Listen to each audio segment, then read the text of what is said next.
So coming around the driver's side, this is your waste pipe. So this is all your wastewater from your tank. So just open it up and then it will drain. Normally you drain it over a waste disposal point on a campsite, but it's a good idea to leave it open when travelling because it can have the road in the rocking of the tank underneath when you're driving. It'll allow any loose water out so it's completely drained. And here's your hookup point, so you lift the cover up on the hookup point and slide it on. That's just a wet locker, so that's just space for boots and things. This here is your external shower point. So what you do is you take this off, put it's like a hose connection on the end of a trigger gun, push that in, put the pump on, and then it's a cold water feed, so it's good for the dogs, the bikes, the boots. Fridge vents, water. So this is where you fill your fresh water up. So put your hose into there, fill it till it overflows, or fill it until you're happy you've got enough water on board, which you can see by the levels on board. And this is what I was saying, if you're filling from an aqua roll or a container, the pump supplied, putting it there, 2 pins. That button there sends power at the pins and then it'll suck the water in, and the other side the pipe goes in there, it'll suck the water in. But to be fair, you'll probably not use that, just a hose pipe. But I do advise you going to get a hose pipe and some connections, carry them with you. So just a brass tap on the side. Once you've filled it and you want to drain it off, so in the winter, do that one and this one, leave them open and just let all the water out. That just opens the water. Garage area, reverse camera, spare wheel. Same key that opens the doors and the garage. Open this, lift this off, big nut, this lifts off and your spare wheel's behind there. Coming around the other side, of course, you've got your awning. Garage. Exterior gas supply, so LPG, external point. It means it runs off the bottles on the van. This onto a hose in a Jubilee clip, slides it in there and turn it on. Then you can use your Kadak or your toilet. So your toilet area here, this is your cassette, so I've opened the locker there. As long as the slide shut, you'll be able to lift the orange handle, pull it out. The orange handle also does work as a trolley, so you can pull it along instead of carrying it. To empty, take the cap off. This can be used as a measuring stick if you are using the liquid. And then what you do is you press that button there, press it down, it allows a little air and stops it glugging. Give it a wash. If you are using the tablets, which are like dishwasher tablets, once you've washed it out, about a pint of water in, push it back into the van, and then you will be able to just drop a tablet straight down the toilet. And that's your cassette loo. Your gas locker, we'll just push these and they'll pop out into lock, half a turn and a tap, it shuts them. That's the same for all the locks, so the garage, the gas locker, pretty much all the same. This is where you can get your bigger gas bottle, so you get 13 in there. Left hand thread onto the bottle, get a spanner, tighten it up, nip it up, turn the bottle on, press this button for 30 seconds, allows the gas through the valve, and then you're good to go. Do turn it off when you travel, and then you can strap the bottles in like so. Come to the front of the van, passenger door, diesel, opens with the ignition key, it's the Fate key, and then AdBlue. 20 litre tank, it will come on the dash when it needs it. You can get it at most service stations and stations now, petrol stations. If you don't top it up, it'll give you a mileage countdown of when it won't, until it won't start. Best thing to do is just carry some. If you do end up going further afield, just carry some. You can buy 10 litre drums and just top it up when it needs it. In here you've got your tyre pressure, so 5.5 bar, 79.5 psi. 2 kits under there, so change the wheel, be towed, screwdriver, that's all underneath the seat. In the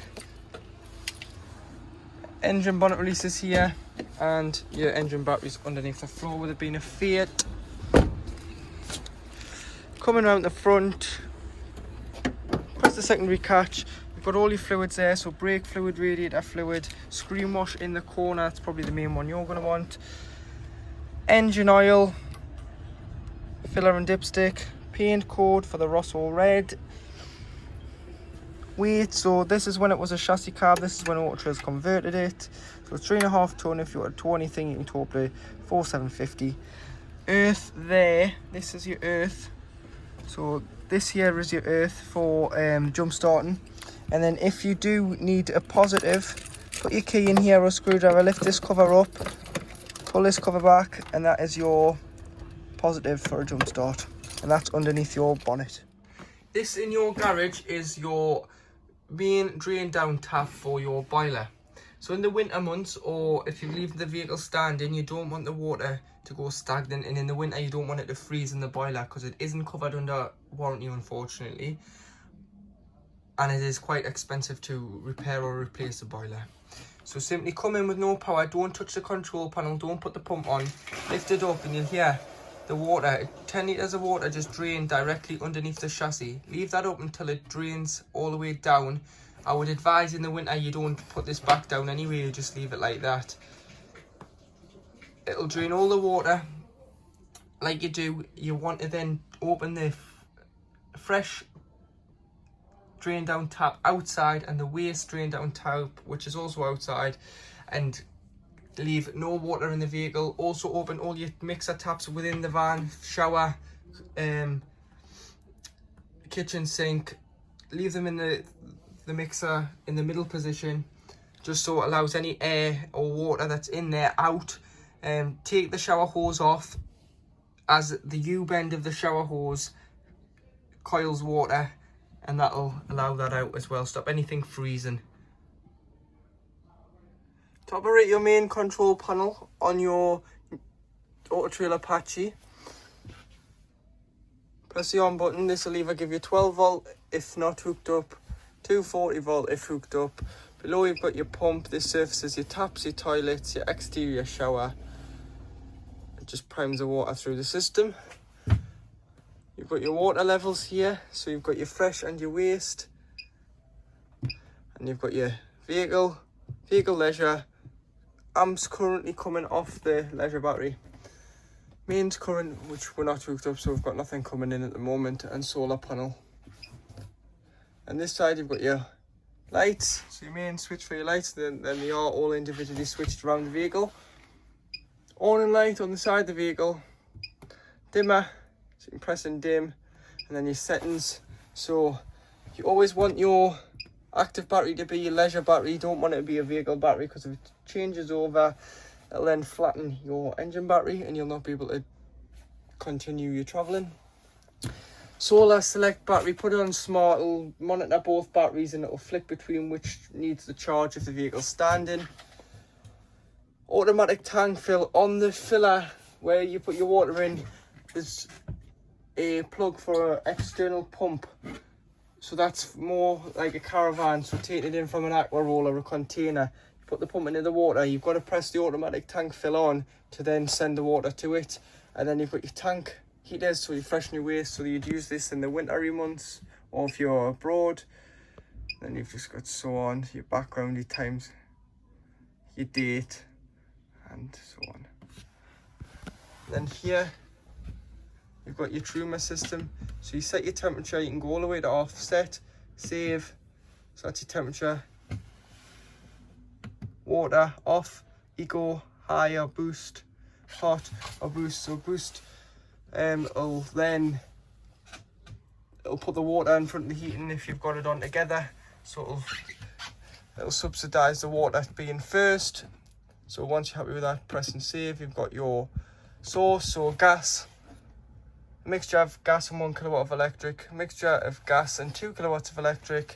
So that's if you're in the winter and you want the van or water hot quicker, put it on both sources. Or you can go to electric on 1 kilowatt or electric on 2. Press and save once you're happy. Fan, so this is your fan. Eco saves the battery a little high. And then you can set a timer, set the date, or you can go into here. If this was to fail, go to reset, press and hold. And then to turn it off, Once you've had the heating on, turn it off correctly by turning each individual thing off, and then just press and hold, and it'll turn the system off. Like so. In the cupboard above, behind the driver's seat, you have your power supply unit. So this is your like your RCD at home. So your RCD trips there for your 240 side, 12 volt fuses there, which are all then listed here. These must stay in to allow your charger, which puts, when 240 is connected to the van, it charges it between the leisure and the vehicle side. And the water and space heater, if that was ever not working, have a look here, that must be on to allow the 240 round the van and through the heating system. Build number, so if you ever need parts, quote this to us or anyone else. When we get in touch with Water Trail, we'll know when it was built, what spec it is, what layout it is, and what parts for your vehicle. To operate your fridge with your freezer compartment, press and hold the on button. It'll then send power to the fridge, and then see it's on gas and it is on full temperature. To change this, press and hold the square button there, and then use the arrows so you can go to 12 volt, and then select the temperature by going up and down. Then you can set it away. So this 12 volt settings for more when you're driving the vehicle. The alternator sends a feed to the fridge. It just keeps it at the same temperature as it currently was at when you're unhooked. So it's a good idea to chill the fridge the night before, or if you've already been on site and you've got your shopping in and you're away at the next site, put on the 12 volt. No matter how long you drive, it'll keep it at the same temperature. It won't decrease, but it won't increase either. And then if you press again, you've got electric mains hook up. So if you're on site, just put on mains hook up, then it acts as a normal fridge. And that's pretty much your fridge. You can put on A, which is automatic, and it'll find the best source for you. So it'll go from gas. If you weren't hooked up, if you were to hook up, it would go to 240. If you want to start the engine, it'll go to 12 volt. Do it all for you. But it does have, the automatic does have a time, so it'll not light on gas for 20 minutes, because if you want to stop at a petrol station and forget this was on, that's the last thing you want igniting in a petrol station. So it is already programmed to wait 20 minutes before it does ignite. Kitchen area, you've got 3 gas rings, 1 240 when hooked up. So if you are hooked up, to save your gas, use the electric side.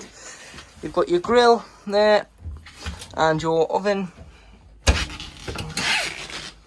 You've got your main plug for your 240 hot plate, so if that ever needs giving you any bother, you can unplug it there, and you've got a bit of storage in there. Underneath the sink, you've got your cutlery drawer which slides out, storage, and a little spice rack there, so slide out rack for all your bits and pieces. In here lives your sink cover, so that slides out and goes onto your sink any which way you want. You've got your microwave plug there, it's normal household microwave, so you'll know how that all operates. Plates, bowls, cups, all the storage there for travelling. TV booster, so you can turn on or off. Up there in those cupboards, all these lights here are individually switched when you have the lights on. Your telly, simply fold it down, turn it on. If you are struggling for a reception or you get the blank screen, press the big button at the bottom of the remote which says AQT, it's orange. Press and hold it for about 30 seconds, it'll ask you what country you're in. Press, it's automatically set to the UK, press OK and it'll do an auto tune and find as many channels as it can in your area. You've also got source there, so you can change it to DVD and put the DVD in the side as well. To operate this bed, this plinth slides forward, the mattress folds in half so it would fold over. There's then a bit of material which the bar can go through, and it'll clip up here. It's more for children if they're going to roll around in the night. The ladder clips on here, but it is all new and in its packaging there. And once you want to get back in the cab, just push it away. Gives you better headroom, stops you banging your head. Make the lounge into a bed, simply slide it out. You've then got a leg underneath which, if you lift up, you can pull down. Do this for both sides, meet in the middle, and then use the cushions the infills to go in the middle there. Best bet to do is to turn the cushions upside down so you get the nice flat bit, no bull nose, no ridges. So then you can put a sheet on and you can put a duvet on and protect all of your upholstery. To operate your toilet, press the blue button at the back. This is your flush. So flush the toilet and then to deposit your waste, this is your side it, then opens the cassette, so it's open. This must be closed or the cassette won't come out, so if you try to get the cassette out with it open, it'll just not move. Shut it, so you see the trap door, and then you can get the cassette out. Also travel with the trap door shut. This little wheel will go red once that cassette's full and requires you to empty it. You've got storage in there, your shower with a hanging rail for towels, wet coats if you've been caught in the rain. Good place to hang them in here because this is the smallest place in the van, so once the heating's on it gets roasting in here. You've also got your Skylight, which is similar throughout the van, so press the button, pull it away. You've got the grooves, you can sit it into the grooves if it's a nice day and you want a continuous heat. And you've also got your fly screen and blackout blinds. In your cab area you've got your big main Skylight, so if you loosen these off you can then use this and open it and allow fresh air in. Make sure all skylights are closed when you are travelling, same with windows, locker doors, exterior doors are all closed, and then you do have blackout and fly screen from the front. You have your swivels, so pull these, if it does get stuck readjust the seating position, pull it forward, and you've got 2 extra seats into the lounge, making the lounge a bit bigger. Coming into the dash and the cab area, so the dashboard, you've got USB for charging purposes only, 12 volt DC, heated mirrors, locks all the doors including the habitation door, hazards, hill descent control, it's more for an automatic, this is a manual of course. Traction control, so this disables traction control, so if you're stuck on a wet field or you happen to be driving in the snow, this turns it off and allows you to gain more control of the vehicle. You've got some spare locks down here, cup holders, just for the cab when they didn't know what they're doing with it. USB there for the head unit, so if you want to charge or you want to stream through there, you can stream through Bluetooth of course. Glove box, 6-speed manual with up here for reverse, and that comes on the head unit there.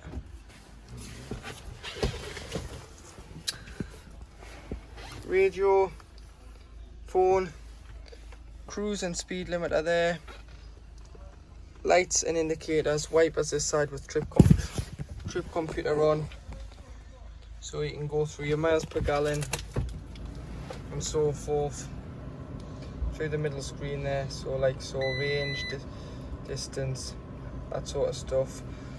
That is your alarm indicator. So to turn these sensors off, if you're going to arm up with yourselves in or your dog, what you do is you put the ignition on, and within 6 seconds to turn the ignition off, press and hold the button. You see it flashing? Once it stops flashing, they've gone off. So you now can lock the van as normal with a key, and the alarm won't go off with the dog or yourselves in. As soon as you put the ignition or engine on, it will go back to default, so make sure you do that every time. But if you're going to a site for 1 week, you've only got to do it once if you don't touch it. Handbrakes down to your right, window control. To use your blinds, so you've got one on your driver's door, pinch, slide the bottom forward. You've got 2 on the windscreen, so slide them forward. They are magnetic, they will meet in the middle behind the mirror. The tip is, if it is going to be a windy night, put a bobble or elastic band around the handles here just to keep them shut, as the littlest bit of motion, they're only magnetic strips, will just fly open. Same on that side, same on all your windows. You've got blinds, fly screens throughout the vehicle, and on your door of course. To shut your door just on its own, all you do is you push the handle in, and you'll hear it. That's locking the door, but you can just press this button here and then it's locked the handle for you, and it's locked your cab doors as well.